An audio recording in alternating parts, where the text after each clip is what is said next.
raw food. So I am a raw vegan, and I used to live in the mountains in North Carolina. And I've had a really, really rough year trying to get back on track. However, I did not fall off the track of my raw vegan diet. And the reason why I'm making this video is to talk about why I stay on a raw vegan diet and how important it is to plan foods on a raw vegan diet. And I think about how people say to me all the time, Laura, how do you plan food all the time? I mean, don't you feel like eating sometimes just having a pizza? And, you know, the answer to that is absolutely no. I would not want to eat a pizza because I know how terrible it would make me feel. And a lot of people just really don't understand why I can't have that occasional slice of pizza or whatever. So I'm basically wanting to talk about planning food and how I do this and why I do this. So number one is that, you know, it took me a long time and a lot to go through to get well.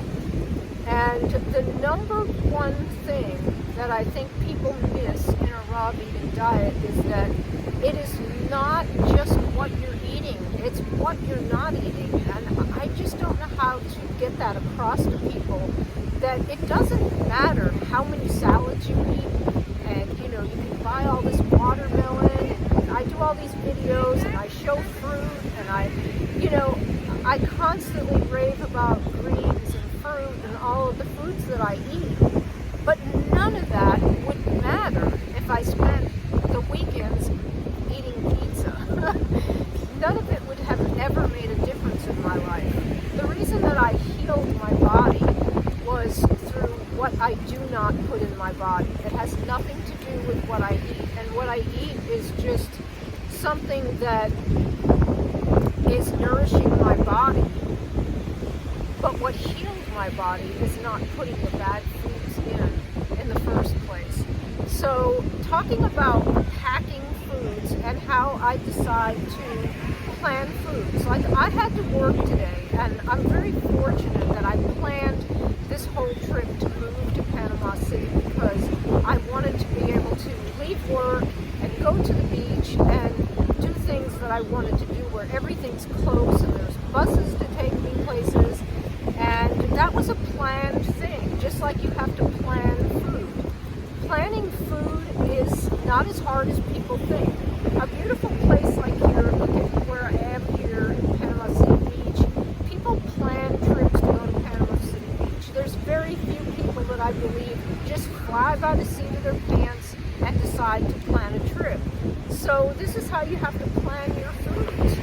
And today, I woke up this morning and I knew that I was working till a certain time and I have to be in a meeting this afternoon or closer to this evening at a certain time, and that I didn't want to drive home within an hour and a half window and have to fix supper and then come all the way back in the other direction. So I tried to think about, I'd love to be able to go to the beach and sit in the sand, so how am I going to do that? There's just no real raw vegan restaurants, and there's nothing that I would be able to just grab.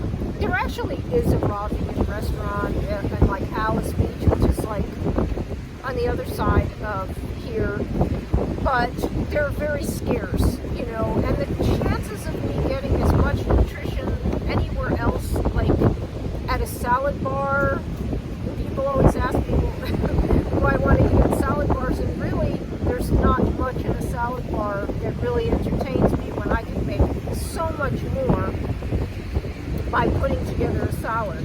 So what I put together today is, you can see I have microgreens, I cut up kale, I have some spinach, I have chopped mushrooms, I have cucumbers, tomatoes, and I'm going to cut up an avocado. I have my little cooler here, which I keep in my car. I keep a cooler, which I'll show you. This is what I keep in my car, and I can put some ice in there that'll stay throughout the day.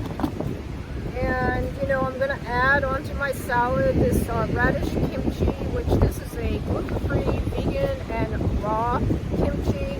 And you know, this will make it taste even better because I like to enjoy my food, and I enjoy my food more than I would a slice of pizza because my microbiome is different now. I don't crave these foods that I used to crave. I actually crave the living foods.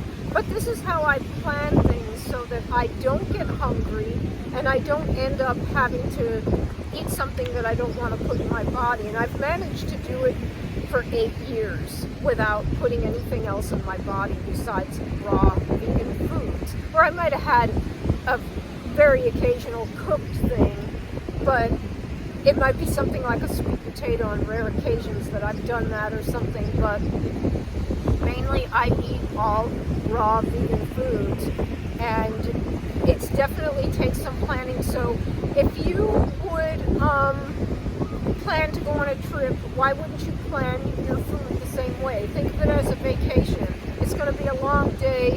What's going to happen about 4 or 5 o'clock when I get hungry and I don't have food? So it's worth taking that extra 20 minutes or whatever it takes to have everything planned. And here's my avocado, and I even bought some dulse that gives me some iodine, and I'm getting some, you know, fermented food when I have this kimchi, so I'm going to add that to my salad. I wouldn't be able to get anything like this anywhere else. So this is how you plan foods, and this is how you plan trips, and you know, I'm happy to be back trying to get my YouTube channel going again, and I have lots of things in Instagram, and I also have a free ebook in my bio if you want to check me out. I have been, for a long time now, trying to get my life to the point where I can film weekly and I can have a job and I can still pay my bills and I can still plan my foods like this salad that I just showed you. This takes a little bit of strategy, but it's worth the efforts, and that's all I have to say for today. And thanks for watching. Bye.